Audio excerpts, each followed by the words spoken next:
ဖျာပုံမြို့နယ်ကနေအေရဝတီတိုင်းဒေသကြီးအမှတ်30အမျိုးသားလွှတ်တော်နေရာအတွက်ဖျာပုံမြို့နယ်ကိုယ်စားလှယ်ဦးသိန်းဆွေက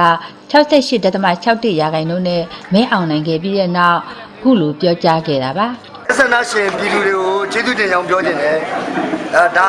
သူတို့မဲဆန္ဒရှင်ပြည်သူတွေကသူတို့ရဲ့ရင်သွေးဆန္ဒတွေကိုထုတ်ပေါ်လိုက်တာပဲ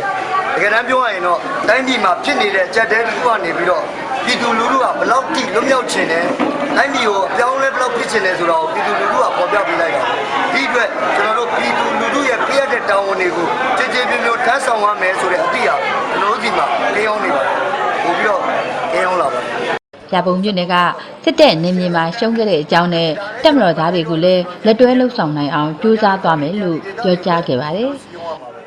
ကျွန်တော်တို့တွေအပြောင်းလဲတစ်ခုတကယ်လုပ်ချင်တယ်ဆိုရင်တက်မတော်သားတွေနဲ့လည်းကျွန်တော်တို့လက်တွဲအောင်တက်မတော်သားတွေလည်းဒီပေါ်မှာနိုင်ငံအပြောင်းလဲတစ်ခုအတွက်ကိုပြောင်းလဲနိုင်ဖို့အတွက်ကျွန်တော်တို့ဆွေးနွေးနိုင်ရမယ်စီးရုံးနိုင်ရမယ်ပြောနိုင်ရမယ်အဲ့နေရာမှာကျွန်တော်အားနည်းသေးတယ်ကိုပြတာပေါ့နော်ဖျာပုံမြို့နယ်မှာ1990ခုနှစ်ကကျင်းပတဲ့ရွေးကောက်ပွဲမှာဦးသိန်းဆွေရဲ့ဖခင်ဦးမင်းဆွေကလည်းအမျိုးသားဒီမိုကရေစီအဖွဲ့ချုပ်ကိုစားပြုအနိုင်ရရှိခဲ့သူပါအခု2012ကြားဖြတ်ရွေးကောက်ပွဲမှာတားဖြစ်သူကထက်မှန်အနိုင်ရရှိခဲ့တာပါ NLD ပါတီက2008အခြေခံဥပဒေကိုပြင်ဆင်မယ်ဆိုတဲ့အားကြောင့်ကျွန်တော်ကမဲထည့်ရတာပါ